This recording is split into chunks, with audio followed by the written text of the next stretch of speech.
And welcome to Hannity. The alt-left propaganda media is still trying to recover from President Trump's historic beatdown yesterday, and that is tonight's opening monologue.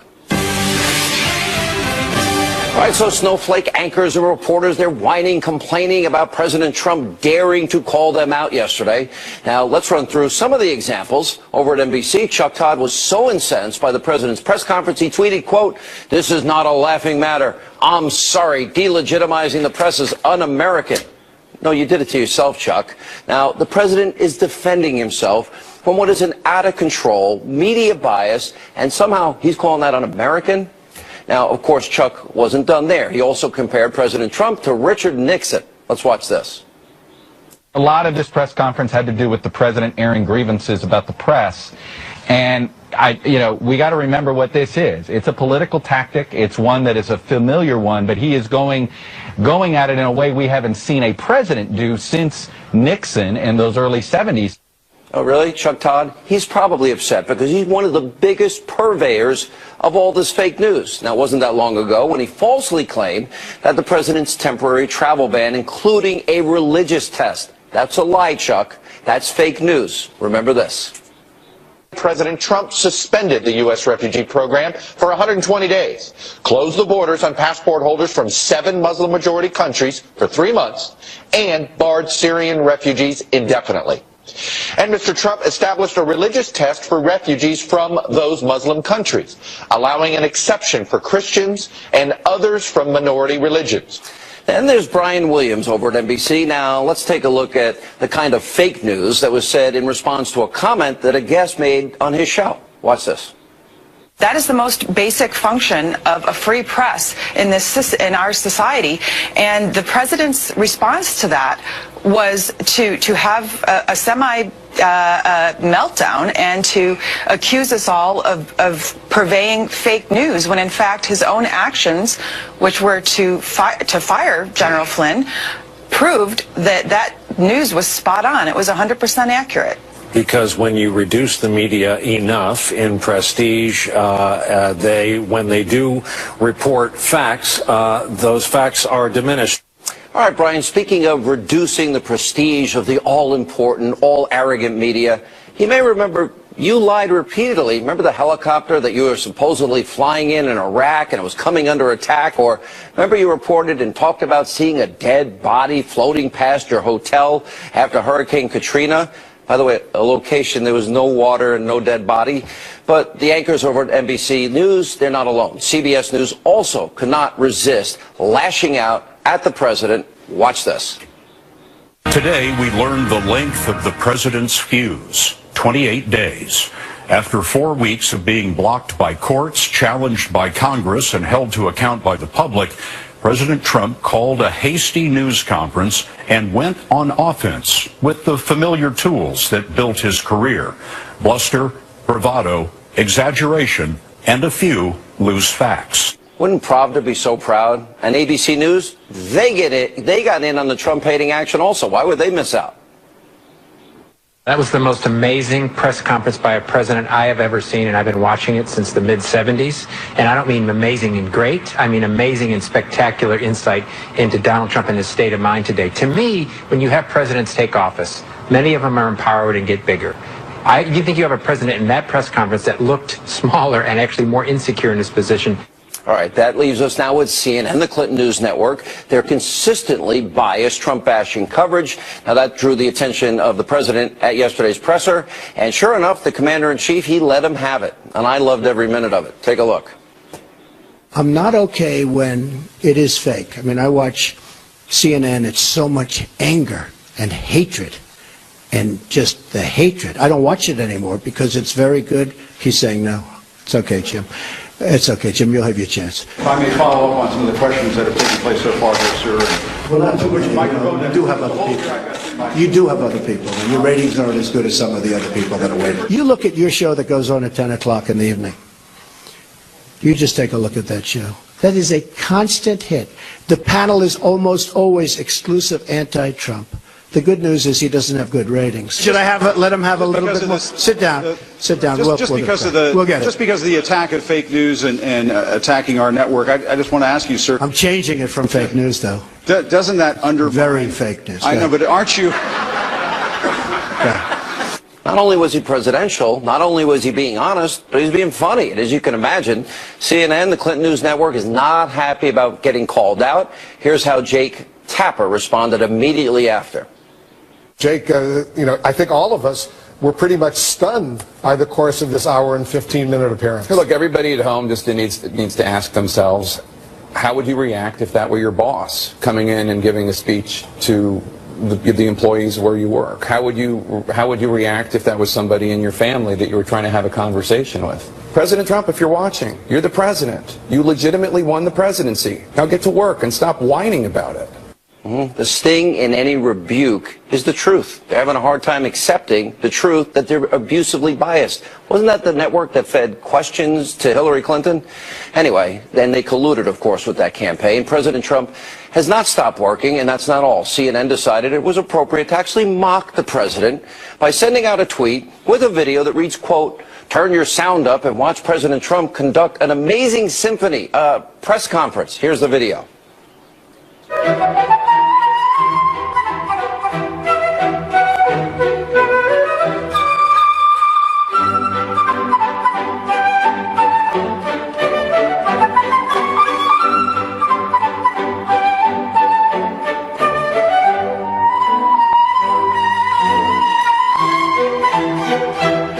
Oh, that's what we get from a real news network? By the way, Jake Tapper, Jim Acosta, you want to defend that as news?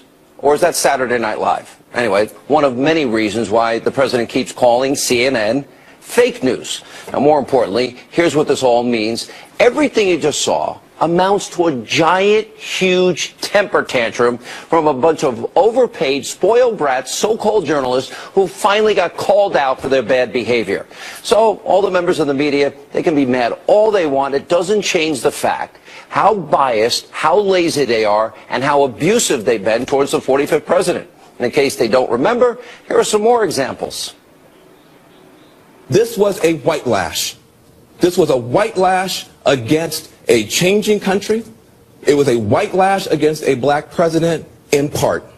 And that's the part where the pain comes. You're not having a terrible, terrible dream. Also, you're not dead and you haven't gone to hell. This is your life now. This is our election now. This is us. This is our country. It's real. Miller also lying this weekend about the 3 million votes. There was no BS to it tonight. He obviously believes everything he said today. The way he said it was so manic. Pretty unbelievable. And by the way, the New York Times, they're just as bad as CNN. They had to reprimand a reporter this week for making a vile comment about the First Lady, Melania Trump. They also quoted a fake Michael Flynn Twitter account. And the so-called paper record, they tweeted an image of a late-night show video that had Stephen Miller, who works for the president's head on a stick. You know what? We're all sick of it. A brand new Fox News poll shows that compared to President Obama, 68% of registered voters say the media has been a lot tougher on President Trump. Now, we've also shown you repeatedly on this show how the alt-left propaganda media misrepresents the president and his policies. So, you know what, yesterday? The president drew a line in the sand. He called them out, and he said enough is enough, and he did it in a very even, measured tone. And you can guarantee that if the media gets out of line again, I expect the president to hit him back again. Why shouldn't he? The truth matters, and the people that are suffering from an information crisis are you, the American people. Here with reaction, Fox News contributor Herman Cain. Herman, I'll be honest, I loved every minute of it. I thought his tone was measured. He wasn't showing anger. He showed a lot of humor, but he also told a lot of truth, and they can't seem to handle any criticism. They're what they're accusing him of. They can't. The pain of being thrown under the bus is very painful, and that's what they're reacting to. Sean, psychologists have described the first 3 stages of grief as denial, anger, and acceptance. But the liberal media and the Democrats have inserted what I call phase 2.5. It's called destroy. They want to destroy Donald Trump and his administration at all costs. So they are telling the 50% of the people who watch any news at all of these misconceptions about what he said and what he has done. The other 50%, thank goodness they are watching your program, Listen to Me, and others who are dissecting this and telling them the truth. They can't handle the truth, and that's why they're still having this temper tantrum that you described. You know, look at all the examples I use. Look at the New York Times in 1 week, all the things that they got wrong. I'm going to put up on the side of the screen. I won't read it myself, but we'll also split screen it for you. This is the Federalist providing a list of fake news stories that reporters have run. And the other side of it is, look at how they were exposed in WikiLeaks. All of these networks, Herman, all of them exposed as openly colluding with the Clinton campaign. How do they not reconcile that? They are in denial and anger and in destroy mode, and they can't see it. The irony of it is they are only destroying themselves. More and more people, like some of the people that you probably talked to on your shows, people that called into my show, more and more people are seeing this hypocrisy, and they're not buying it. The American people are not stupid, but the liberal media still doesn't get it. They are still in destroy mode, and it's not working. It's also the stories that they don't run. In our next segment, we got a very important story that we're covering tonight, and it's about the leaking from our intelligence community, Signet Communications, that, you know, we have a law that's called the Espionage Act. If they are spying our security agencies, in this case on a Russian ambassador, and they realize he's talking to an American, they're supposed to minimize the listening and minimize the recording of the American. Not only did they not do that and follow the law, which is a felony, but then they leaked this. They're not covering 18 U.S. Code 793, the Espionage Act, and how dangerous this is, because they didn't have a warrant to tap into the phone conversation of General Flynn. This was illegal. This is a crime, and if they can do this to him, they can do this to anybody. That is the big story here. They don't even want to touch it. Why? They don't want to touch it because they are used to 8 years of an administration that they supported of only selectively covering selective laws that were enforced. Donald Trump and his administration are doing something that the previous administration didn't do, enforcing the laws. The law is the law, and he is saying, and rightly so, which is why so many people are positively responding to him, enforce the laws that are on the books. Well, they better get used to it and learn 18 U.S.C. 793, because my prediction is the people that keep leaking within the intelligence community are going to be arrested, and they're going to be brought to justice, and they probably will go to jail. One last question. You know, we've had in 30 days shock and awe. The media, oh, the chaos, always unhinged, always this. I thought he had perfect temperament yesterday. And all of the promises a president has made and kept in 30 days is pretty spectacular. And more importantly, every other promise, he's laid the foundation to fix them too and keep his word to the American people. Some of them I'll put up on the screen here.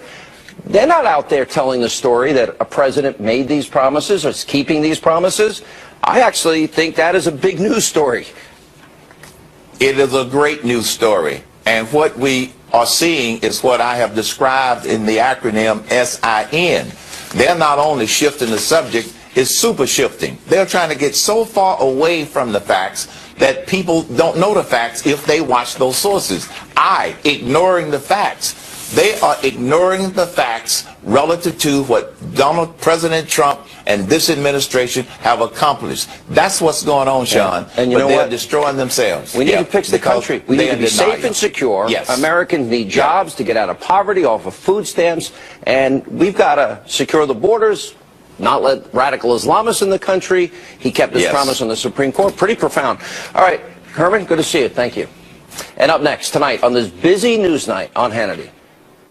We're issuing a new executive action next week that will comprehensively protect our country. The president says he will, in fact, sign a new executive action related to the temporary travel ban early next week. Jay Sekulow weighs in on the legal aspects of this, also the Espionage Act, and also tonight. So if I come back in 200 days You're gonna go, well, I made a promise, we got to go. Well, because I think this is important. So here's what I'm saying. We've met this out for 200 days. We have a plan to do that. We're on schedule. So yesterday in Washington, I went to interview the Speaker of the House, Paul Ryan. I asked him about the president, his agenda. We're starting a new segment tonight, Holding Them Accountable. We'll tell you all about it straight ahead. We've taken decisive action to keep radical Islamic terrorists out of our country. Though parts of our necessary and constitutional actions were blocked by a judge's, in my opinion, incorrect and unsafe ruling, our administration is working night and day to keep you safe, including reporters safe, and is vigorously defending this lawful order. We're issuing a new executive action next week that will comprehensively protect our country. So we'll be going along the one path and hopefully winning that. At the same time, we will be issuing a new and very comprehensive order to protect our people. All right, the president announcing yesterday he will sign a new executive action on immigration early next week. So what can be worded differently so liberals and the courts cannot stop it? Joining us now from the American Center for Law and Justice, Jay Sekulow. All right, a lightning round quick just to get facts on the table. Yep.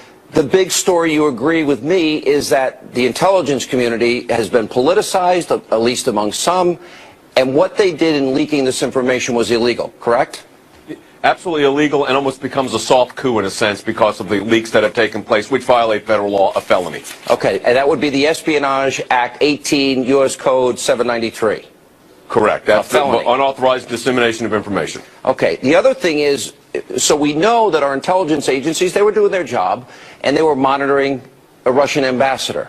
Right. There is law and protocol, I want you to go into more detail here, where when they discover that an American is being spoken to with the person that they targeted for surveillance, that if they don't have a warrant, they're supposed to stop recording, minimize what they hear from the American citizen. In this case, it would be General Flynn, so that makes it illegal. Citizen at the time. Explain. Right. So it's called minimization. It's a requirement under the law.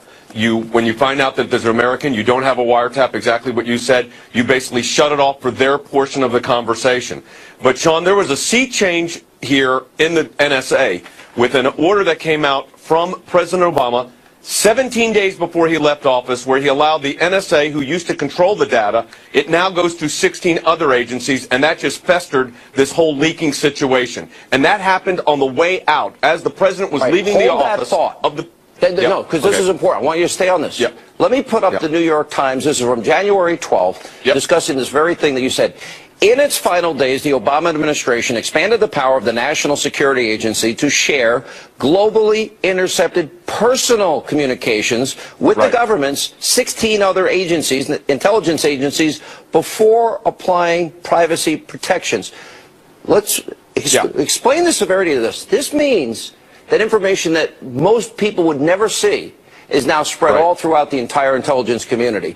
Explain the significance of that. The first question I ask is, why did the Obama administration wait till they had 17 days left in their administration to put this order in place? If they thought it was so important, they had it 8 years, they didn't do it. That's number one. Number two, it changed the existing rules, which was an executive order dating back to Ronald Reagan that has been in place until 17 days before the Obama administration was going to end, that said the NSA gets the raw data and they determine dissemination. Instead, this change that the president put in place, signed off, by the way, by James Clapper on December 15th, 2016, signed off by Loretta Lynch, the Attorney General, January 3rd, 2017.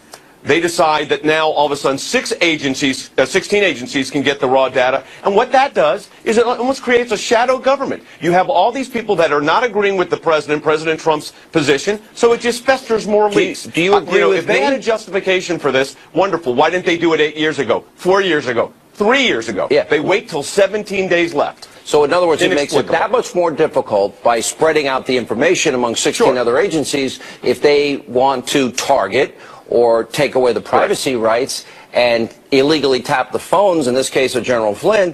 It's going to be much harder to find the perpetrators. Is that Is that a good analysis? Yes, because what it's done is it's increased 16-fold the number of people that would have access to the communications. Initially, it was just the NSA. There's a very small amount of people that would have had access to this kind of data. But this change administratively by the Obama administration was so significant that they allowed the dissemination to 16 other agencies of raw data. And, Sean, we wonder why there's leaks. But I'll tell you something. President Obama, James Clapper, Loretta Lynch should be held accountable for this. Do you think it's not illegal what they did, was for but the way they did it, was designed I'd like to know why. For the purpose of allowing their spies to do the very thing we see happening? Yeah, well, their justification will be it will help in intelligence gathering. But like I said, really, 8 years late into your administration, you decide to do that? Yeah. 17 days Not to credible. go? That needs to be answered. And I'll be very curious to see what they say. All right, the president's going to issue a new executive order next week as it relates to extreme vetting. You actually have written your own version, if you will, that you feel that would withstand the constitutionality and even get an 8-0 vote if it goes from the Ninth Circuit to the Supreme Court. I'm putting up on the side of the screen the changes you've suggested. Explain why they need to be put in place and specifically why you think you could get an 8-0 Supreme Court unanimous decision if in fact you got there. So the one area where the Ninth Circuit went after the administration, and by the way, I think the order was constitutional. I think the Ninth Circuit was wrong. But I like cases tight. So if I'm going to take a case up that ultimately goes to the Supreme Court of the United States, I want the best facts I can. So where the White House put clearly in a White House memorandum that green card holders, visa holders would not be subject to this extreme vetting order, to the executive order, that came through the White House counsel's office. So the Ninth Circuit said, well, that's not the same as coming through an agency. It's not binding. So what we said was, put a definitive in the order itself, put the definitive language, which is right out of what the Ninth Circuit said the so-called problem was, then put a specific date so there's no question when it comes into effect. And the president has this authority, of course, as we've talked about many times. The Ninth Circuit didn't even bother to cite the law here, 1832F. They didn't even bother they ignored it completely. 1182. The fact is, at the end of the day here, I think this becomes bulletproof. By the way, Sean, I don't know what the Ninth Circuit will do. They may rule against it because that's where they are politically. Well, but I think that's the rate case of they take to the overturn is Supreme pretty Court of the United high. States. I mean, that's by any standard. Jay, great stuff. Thank you for explaining it. This is really important because you get to a police state if they don't get a warrant and they can use surveillance and then leak it and destroy the lives of innocent Americans. Doesn't matter whether you're conservative, liberal, Republican, Democrat. That is a huge problem for the country. And up next tonight, right here on Hannity. So if I come back in 200 days, you're gonna go, well, I made a promise. We got to because I think this is important. So here's what I'm saying. We've mapped this out for 200 days. We have a plan to do that. We're on schedule. All right, yesterday I went to Washington, D.C. I had an opportunity to interview the Speaker of the House, Paul Ryan. I asked him multiple times if Republican lawmakers will work to enact President Trump's agenda. And a new segment we're starting, Holding Them Accountable. We'll begin that coming up next, and also tonight. When you couple a radical Islamic regime that says death to America with the weapons of mass death, then you have a much, much bigger problem. Also yesterday while in Washington, D.C., I had the chance to interview Israeli Prime Minister Benjamin Netanyahu. We spoke about the Iranian threat, radical Islam, and so much more. Stay with us. Welcome back to Hannity. So tonight, we are debuting a brand new segment. We'll do this regularly. We're calling it Holding Republicans and Washington Accountable. Now, yesterday I traveled to Washington to interview the Speaker of the House, Paul Ryan, about how he plans to enact President Trump's agenda. Watch this. Are you telling the American people that agenda, that litany, I'll go vetting refugees, building the wall, repeal, replace, education back to the states, tax reform, all of this is going to be done in 200 days. The education part may be a little later because we're waiting for Betsy DeVos to put together her plan. So on the education thing and the welfare reform, that's going to be outside of the 200-day window. Inside the 200-day window is the regulatory reforms we talked about. It's the repeal and replace Obamacare. It's the budget. It's the rebuilding of our military. It's tax reform. Those are the things that we're working on. And infrastructure. Those are the things we're working on in this 2017 calendar. In the equation? Because that's in there as well. I should have said that. We see that as part of regulatory reform. So in 200 days, you're fairly confident that a budget is going to be passed. I'm going to get to the specifics. Two budgets, which has never happened. That the wall is in the process of being constructed. Yeah. We're going to be working on fixing the VA. that Congress will support extreme vetting, and that they'll move forward with energy independence. Yes, so Obamacare repeal and replace. He can do the extreme vetting on his own. So this is the good thing is you have a president that agrees with Congress on doing the extreme vetting. But in 200 days, you think that's doable? This is our plan, yeah. And if there's any slippage, we'll finish it in the fall and get it done before the end of the year. So if I come back in 200 days, you're gonna go, well, I made a promise. We got to because I think this is important. So here's what I'm saying. We've mapped this out for 200 days. We have a plan to do that. We're on schedule. But if anything slips because of another Supreme Court justice, or a filibuster on a cabinet nominee, that might slip us. But we're making sure that we do all of this in 2017, and we have cushion in our schedule. If anything slips because it's really because of Senate issues, we still have time to accommodate all of this stuff in 2017. So I even have safety valves. I have cushions built in the schedule to make sure this all gets done in 2017. Because I believe in case something happens and goes sideways on the Senate. I'm pretty sure that'll stimulate the economy, get people back to work, and get the economy moving again, which I think we need. That's what we're hired to do. All right, Mr. Speaker, we'll see you in 200 days. All right, here with reaction, Fox News contributor Lisa Booth, the author of this incredible new book, love it, The Deplorables Guide to Making America Great Again, Todd Starnes, and Washington Times columnist Madison Jessidiano is with us. Good for your debut. Congratulations. Thank you. Great to be with you. All right, you were also the press secretary for the Trump inauguration at a regional level, right? Yes, I was the regional press secretary for half of the country. I got the speaker. I was actually very happy because I've been very critical of the Republicans not moving fast enough. He said he totally supports the agenda, and he'll get it done in 200 days. Is that, and by the way, in fairness to him, a lot of what he's trying to do is difficult.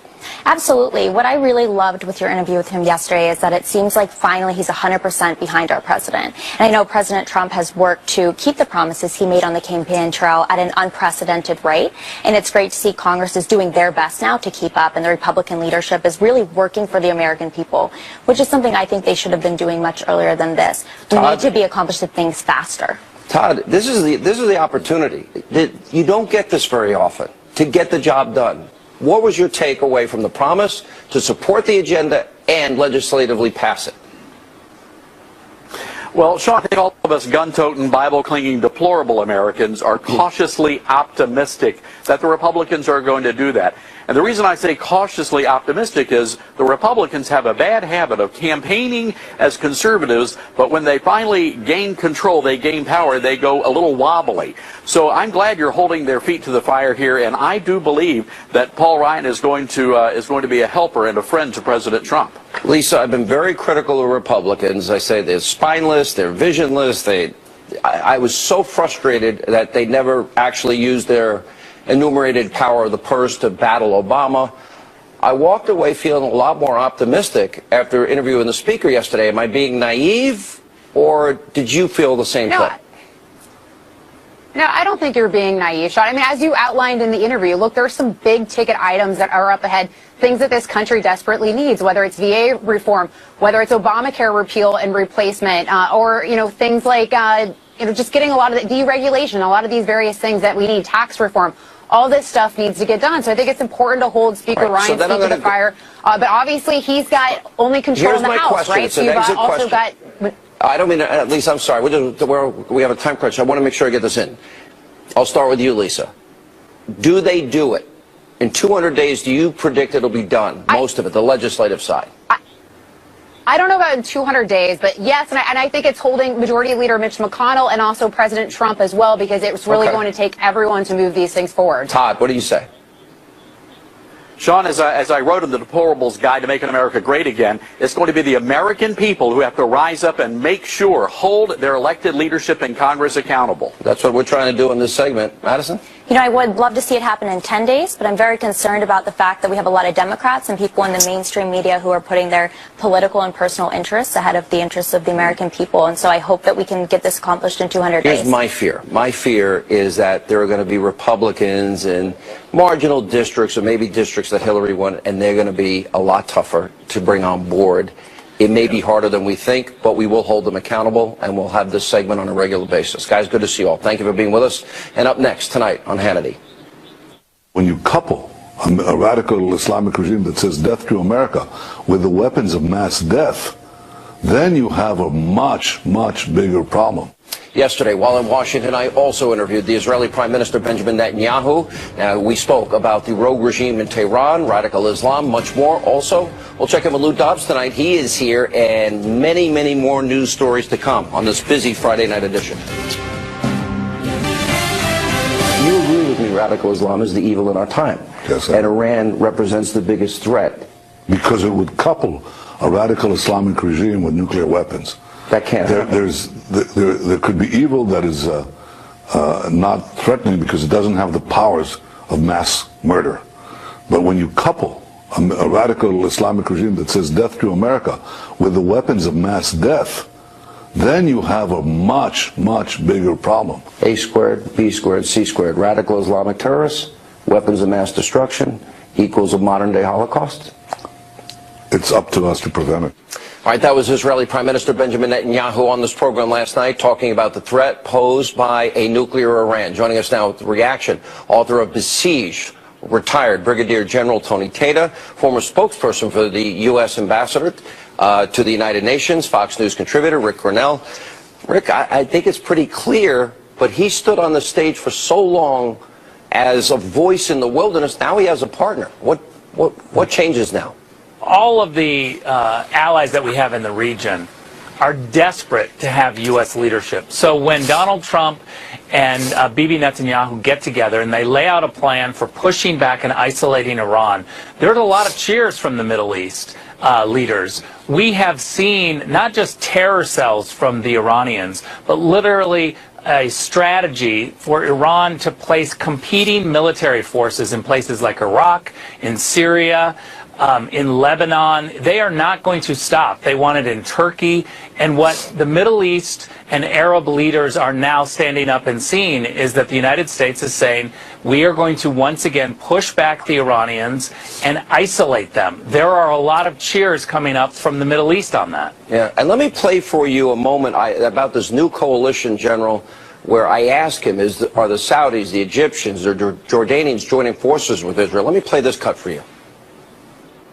I'm reading the tea leaves, and what I'm hearing from you is that there is an alliance that perhaps is emerging that maybe nobody ever anticipated before, that goes way beyond a one or two state solution, and that which would fit into the not only against Iran but also the Palestinian issues. I'm trying to throw a very cunning journalist off track. So. Is that what? But look, I'm looking for hope.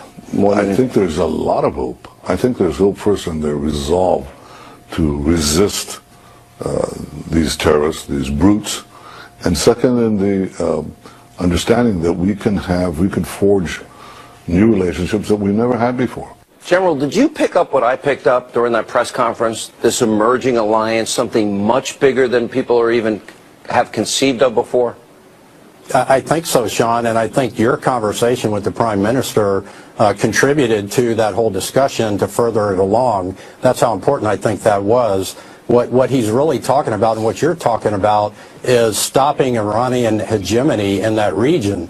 You got to remember, they're supporting Hamas, they're supporting Hezbollah, the Sunni and Shia Arabic members of the transnational terrorist group that is trying to wipe Israel off the face of the map. So they want to get rid of Iranian hegemony. They see Iran in Iraq halfway up, all the way up to Mosul. That's not to fight ISIS. That's to create more breathing room. Could we take out those sites? Let's say if all that alliance comes together, the Brits also join in, and I'm short on time. General, we'll start with you. Can we take out those nuclear sites without boots on the ground? We could. It's better to have boots on the ground. Some of our secret folks on the ground with lasers that can do that. But yes, absolutely, we could. And you agree with that, Rick? Look, I think that we need to have boots on the ground because you get timely intelligence. What we've seen inside Syria but not a lot of boots, is that it just doesn't. No, enough for intelligence. We need timely intelligence, and that's all we need. All right, guys, good to see you both. Appreciate it. That's an important discussion. When we come back, we have this straight ahead on Hannity. We're becoming a drug-infested nation. Drugs are becoming cheaper than candy bars, and we're not going to let it happen any longer. The president taking measures to crack down on drugs pouring into the country. We'll get reaction tonight from Lou Dobbs. That and more straight ahead. Drug-infested nation. Drugs are becoming cheaper than candy bars, and we're not going to let it happen any longer. We've undertaken the most substantial border security measures in a generation to keep our nation and our tax dollars safe, and are now in the process of beginning to build a promised wall on the southern border. We've ordered a crackdown on sanctuary cities that refuse to comply with federal law and that harbor criminal aliens, and we've ordered an end to the policy of catch and release on the border. No more release. No matter who you are, release. We've begun a nationwide effort to remove criminal aliens, gang members, drug dealers, and others who pose a threat to public safety. We are saving American lives every single day. All right, that was President Trump yesterday explaining how he is keeping his promise when it comes to illegal immigration and that crisis. Here was reaction from the Fox Business Network. Our sister network is our friend Lou Dobbs. How are you? You know, I'm reading all these stories, and it's funny because the media, this false story that came out today, they're sending in the National Guard, rounding up, The largest wire service pushing this kind of nonsense, knocked down by the Department of Defense, the White House, and everyone else. Not a source in it, and the Associated Press is pushing pure nonsense. And as you know, the worst thing about it is AP feeds every news outlet in the country, and now you look at any website, you look at everywhere. It is everywhere, and there is no. You don't pull that back. No. They're not going to. It's sort of like you've had bad articles written, one or two, Lou, over the years. You have a bad article written about you, and then say they get a fact wrong, you demand a retraction. It's front page for the bad story, 828, lower paragraph, hidden away, correction, if they get it to you. But Sean, the impulse for these organizations to do this is what is so deeply troubling. This is a left-wing offensive being carried out in the left-wing media. And there's no accident. This is without a shred of a doubt, absolutely purposeful and directed at this president. And look at the thing is, I'm watching these 30 days, reading these columns. Oh, what a disastrous 30 days. His list of accomplishments, I put him up all night. It's amazing. The wall, he's building it. Right. The vetting, it's getting done. Sanctuary cities, catch and release, it's all coming to an end. Creating jobs, moving the economy ahead. And by the way, did anybody notice? Without any other, no ambiguity at all. $2.8 trillion more in our stock market as a result of his election on November 8th. See, Lou has a lot of money in the stock market. That's why Lou's following that closely. No, I'm teasing you. But it's also all your years in business. It's also a great barometer on our future and what people are expecting, and that is a real vote, without question. So this week, the New York Times, Monday, they had to reprimand the reporter for the horrible comment about Melania. Then they quoted a fake Michael Flynn Twitter account. They had to retract that. And then they thought it would be in good taste to feature a photo of Stephen Miller's severed head on a stake. Is that not something? That's the New York Times alone. That's just one news organization. The banality, the crassness, the mendacity of it all. Ugly. I have never seen anything approaching it in mainstream media. And I don't think it's going away. That's a sad thing. It's not going away. It won't. There has to be a response by the Republican Party and the Republican leaders. This cannot stand because this is just not who we are, and it's certainly not what we should tolerate. Lou, good to see you again. Thank you. Great to be with you, Sean. Thank you. All right, when we come back, a very important question of the day, and you've been sending us messages, the Hannity hotline. Some of them aren't so nice. We'll play that coming up next.